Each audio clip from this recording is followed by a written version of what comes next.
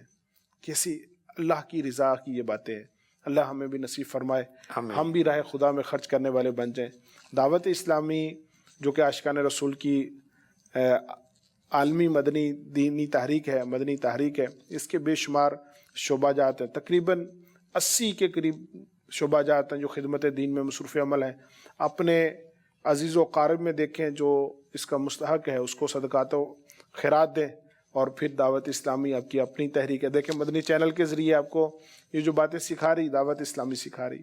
کبھی صبح فجر میں اٹھانے آتے ہیں، کبھی چوک میں درس دینے آتے ہیں، کبھی ہفتہ وار اجتماع میں بلانے آتے ہیں، کبھی خواتین کے لیے اجتماع الگ بپردہ ہیں، جامعات ہیں، مدارس ہیں، اور کتنے ہی شعبہ جات ہیں.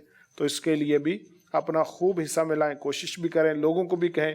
انشاءاللہ یہ آپ کے لیے صدقہ جاریہ ہوگا. اللہ اس پر بھی عمل کی توفیق عطا فرمائے.